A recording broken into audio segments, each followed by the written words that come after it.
जय हिंद दोस्तों। मेरा नाम बाबा रामदास और आप देख रहे हैं मेरा यूट्यूब चैनल दद्दा की खरी खरी। कुश्ती जगत या यूं कह लीजिए खेल जगत के लिए बहुत ही बुरा समाचार है। सब पंजाब हरियाणा हाई कोर्ट ने आज फिर से कुश्ती संघ के चुनावों पे रोक लगा दी है, स्टे दे दिया है। मामला यूं है कि हरियाणा की जो पिछला जो हरियाणा कुश्ती संघ था वो हाई कोर्ट में गए थे एक रिट लेके कि साहब चूंकि हमको हरियाणा ओलंपिक कमेटी जो है हरियाणा ओलंपिक एसोसिएशन से मान्यता प्राप्त है, इसलिए कुश्ती संघ में के चुनाव में वोट हम डालेंगे। जबकि कुश्ती संघ ने, रेसलिंग फेडरेशन ऑफ इंडिया ने जिस हरियाणा एसोसिएशन को मान्यता दी है उसके अध्यक्ष हैं श्री रोहताश नांदल और महासचिव हैं श्री राकेश सिंह। तो ये जो WFI के जो चुनाव हो रहे थे तो इसके लिए जो इलेक्टोरल रोल, जो वोटर लिस्ट बनी थी, उसमें जिन 50 लोगों को चुना गया था वोट डालने के लिए, उसमें हरियाणा से जो 2 लोग थे वो थे रोहताश नांदल एंड राकेश सिंह, जो कि वर्तमान रेसलिंग बॉडी है हरियाणा कुश्ती संघ है, जिसे भारतीय कुश्ती संघ ने मान्यता दे रखी है। इससे पिछली जो बॉडी थी वो जो है कोर्ट गई थी और हरियाणा हाई कोर्ट ने बिना कुछ सोचे समझे आज उस पूरी चुनावी प्रक्रिया पर रोक लगा दी है और कल 12 तारीख को दिल्ली में जो चुनाव होने वाले थे वो एक बार और स्थगित हो गए हैं।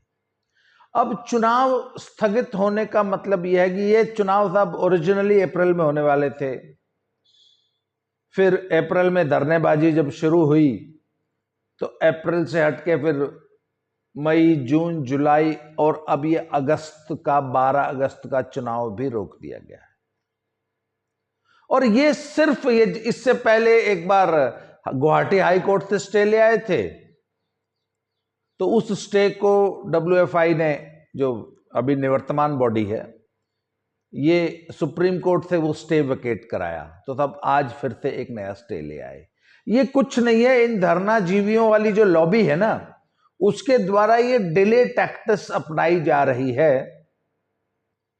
कि कुश्ती संघ के चुनाव को ज्यादा से ज्यादा रोका जा सके, डिले किया जा सके, क्योंकि इनके खुद के चुनाव जीतने की तो कोई संभावना है नहीं। जैसा कि मैं पिछले कई वीडियोस में आपको बता चुका हूं, कुल 50 वोटर हैं,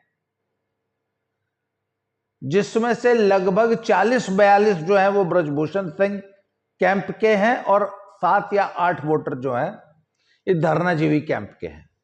धरनाजीवियों के मुख्यतया 3 कैंडिडेट हैं। एक अध्यक्ष पद के लिए अनीता शेवराण चुनाव लड़ रही हैं, महासचिव के लिए प्रेमचंद लोचब हैं और एक और पद के लिए, शायद प्रेसिडेंट के लिए या सीनियर वाइस प्रेसिडेंट के लिए, वो देवेंद्र काद्यान है। इनके पास कुल वोट हैं 8। चुनाव जीतने के लिए चाहिए कम से कम 25 वोट। इन्होंने आखिरी जोर लगा लिया, इनके 8 से 10 नहीं हुए वोट। तो ये इनकी टैक्टिस पहले दिन से ये चली आ रही है कि भाई या तो बनेंगे तो हम बनेंगे, नहीं तो हम कुश्ती संघ बनने ही नहीं देंगे।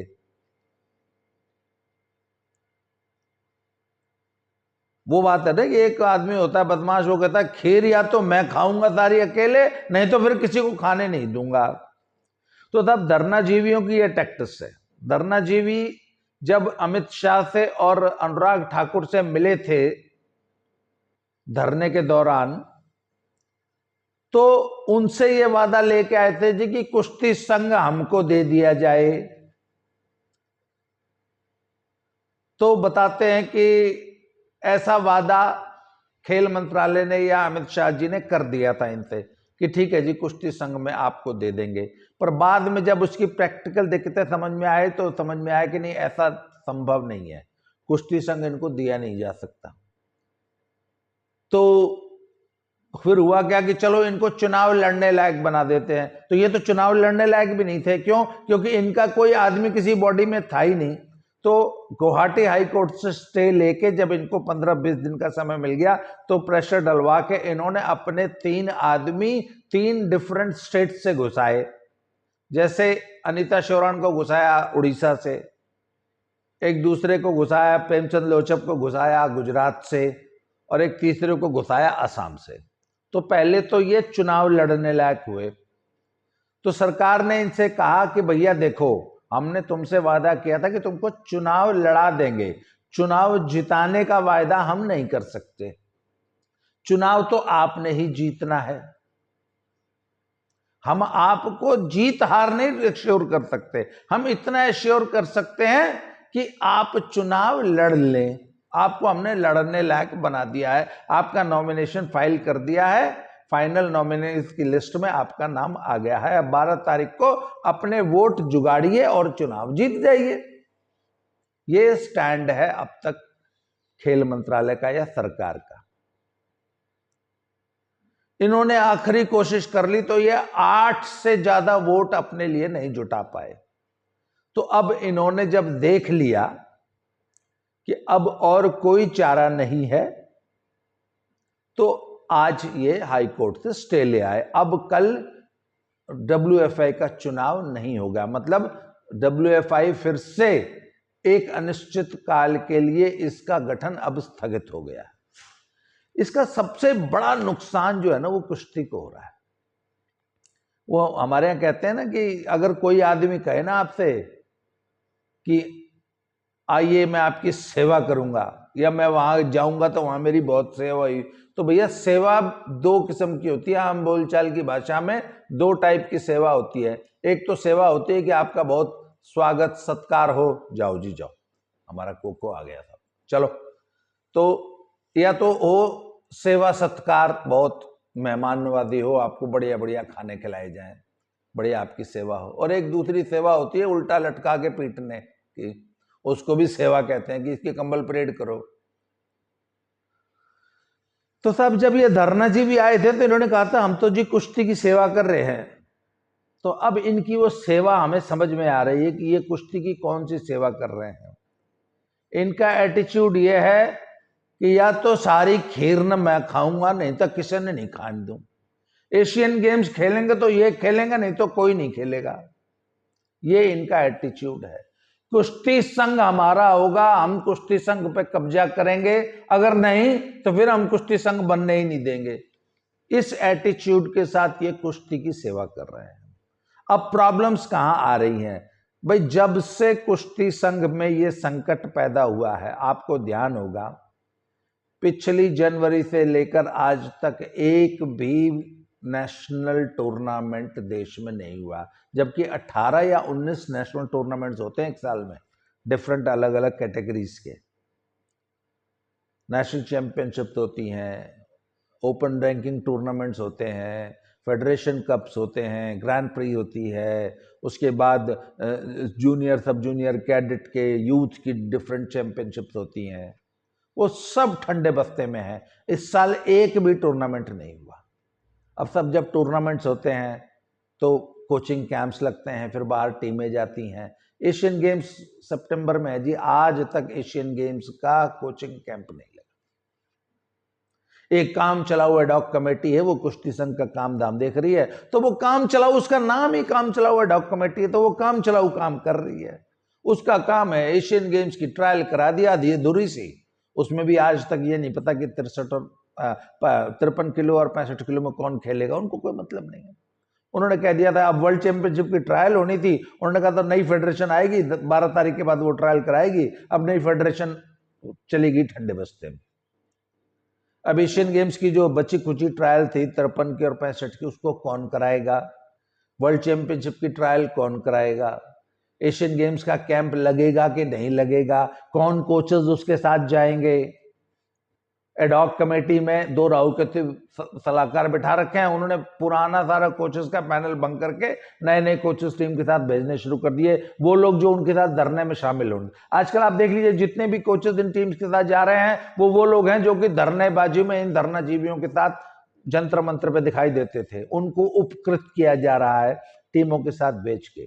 तो सब एडॉक कमेटी तो यही काम करेगी, कर रही है। अभी परसों ग्रीको रोमन की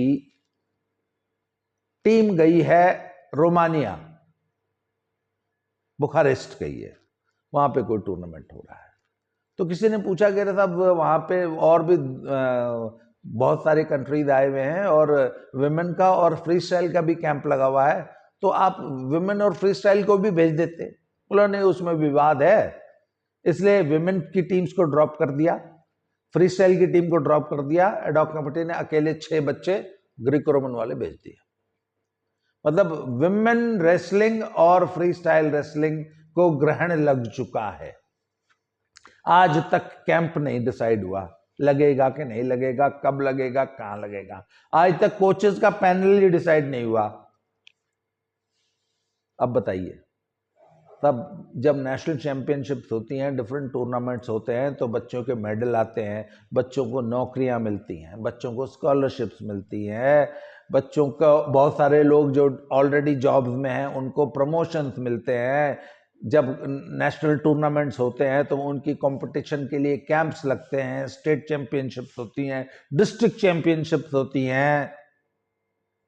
जो डिपार्टमेंटल खिलाड़ी होते हैं उनके कोचिंग कैंप्स लगते हैं उनके डिपार्टमेंट्स में, उनको ड्यूटी से फ्री करके कोचिंग कैंप के लिए फ्री किया जाता है। ये सारी एक्टिविटीज बंद पड़ी। कॉलेजेस में बच्चों को एडमिशन मिलते हैं, स्कूल और कॉलेज लेवल पे स्कॉलरशिप्स आती हैं, नेशनल कोचिंग कैंप लगते हैं, इंटरनेशनल एक्सपोजर मिलता है बच्चों को। और देखिए, जब आपका शेड्यूल गड़बड़ होता है तो वो इसका बड़ा लॉन्ग टर्म इफेक्ट होता है। फॉर एग्जाम्पल, ये पूरा भाई पिछले 8 महीने से भारतीय कुश्ती एकदम ठप पड़ी है, तो इसका असर क्या हुआ जी? आगे आने वाला जो पूरा 1 साल का जो सीजन है ना, वो ओलंपिक के क्वालिफायर्स का सीजन है। आपकी पूरी रेसलिंग एक्टिविटी 1 साल से ठप है, तो इसका दुष्प्रभाव आपके पूरे ओलंपिक सीजन पे पड़ेगा। अगले साल पूरे 1 साल ओलंपिक क्वालिफायर्स होंगे, उसमें आप आधी अधूरी तैयारी से, आधे अधूरे मन से, डिमोरलाइज्ड होकर पार्टिसिपेट करेंगे। इससे आपकी ओलंपिक क्वालिफाइंग और ओलंपिक परफॉर्मेंस पे असर पड़ेगा। अब ओलंपिक साइकिल 4 साल का होता है ना। अब एक ओलंपिक अगर आपका मिस हो गया तो अब अगले 4 साल बाद आपको ओलंपिक में चांस मिलेगा। अब 2024 में अगर आपका ओलंपिक परफॉर्मेंस आपकी टीम की खराब आई तो अब 2028 में आपको चांस मिलेगा।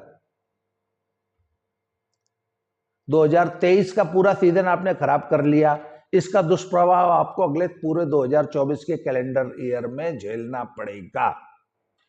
और एक बार अगर आपकी ओलंपिक की तैयारी, ओलंपिक का आपका रनअप, वो पूरा अगर जो मोमेंटम आपने बनाया था ना पिछले 4 सालों में, पहले तो वो कुछ तो कोविड की वजह से डिस्टर्ब हुआ था, अब आप कोविड के बाद लगातार आपका रेसलिंग फेडरेशन ऑफ इंडिया का जो ये झगड़ा है इसने ले लिया, तो सब वो बच्चे जो 2024 और 2028 को ध्यान में रख के पहलवानी कर रहे थे, उनकी तो आपने जिंदगी बर्बाद कर दी ना। क्यों? क्योंकि आपने पूरी रेसलिंग को ही ठंडे बस्ते में डाल रखा है। तो ये नुकसान है इस धरनेबाजी का, और ये जो प्रपंच इन धरनाजीवियों ने किया है ना, इससे पूरी की पूरी कुश्ती प्रभावित हो रही है। एक पूरी पीढ़ी पहलवानों की वो प्रभावित हो रही है। पूरी कुश्ती जगत इस चीज को लेके बहुत परेशान है, बड़ा हतोत्साहित है, बहुत डिमोरलाइज्ड है। और ये कर कौन लोग रहे हैं? वो जो फुके कारतूस हैं, जिनका कुश्ती का करियर समाप्त हो चुका है। अभी कल परसों मैंने एक खबर पढ़ी थी कि बजरंग पूनिया अपनी पहलवानी छोड़ के पता नहीं किस के साथ नेतागिरी करने के लिए पंजाब में आया हुआ था और श्रमदान कर रहा था, या वहां कोई जो बाढ़ आई है ना, वहां पे वो बंधे बनाए जा रहे हैं बाढ़ का पानी रोकने के लिए, उन बंधों में श्रमदान कर रहा था। ये नेतागिरी कर रहा था, फोटो खिंचा रहा था वहां खड़ा होके। ये तो इनकी पहलवानी है और ये इनका पहलवानी का फोकस है। अब इन्होंने करनी है नेतागिरी, ये विशुद्ध पॉलिटिक्स में आ चुके हैं। खुद इनको पहलवानी से कोई मतलब रह नहीं गया, पर छोटे बच्चों को डिस्टर्ब कर रहा है। मतलब रेसलिंग की पूरी एक्टिविटी ही ठप करा दी इनकी धरनेबाजी ने। अब फिर हाई कोर्ट से स्टे ले आए हैं। अब देखते हैं साहब, अब ये स्टे कब वेकेट होता है। ऐसा बताया गया है कि हरियाणा कुश्ती संघ जो वर्तमान है वो अगले सोमवार को सुप्रीम कोर्ट में वापस जा रहा है। इससे पहले भी उन्होंने जो गुवाहाटी हाई कोर्ट का स्टे था वो 1 महीने बाद सुप्रीम कोर्ट से वेकेट कराया था। अब एक नया स्टे ले आए हैं, अब इसको स्टे को वेकेट कराने जाएंगे, फिर 15, 20, 25 दिन की डेट आएगी, फिर तब तक कोई नया स्टे ले आएंगे। इसलिए भैया ये तो कुश्ती की ऐसी सेवा कर रहे हैं, ऐसी सेवा कर देंगे कि हमारे पहलवान भी क्या याद रखेंगे कि भाई 3 कुश्ती के पुजारी आए थे, विनेश, बजरंग और साक्षी, उन कुश्ती की ऐसी सेवा कर दी, ऐसी सेवा कर दी कि कुश्ती अगले कई साल तक इन्हें याद रखेगी। ये भाई मारा तो भाई कति बेड़ा गर्क करके नाश करके। तो ये है साहब रेसलिंग का अपडेट।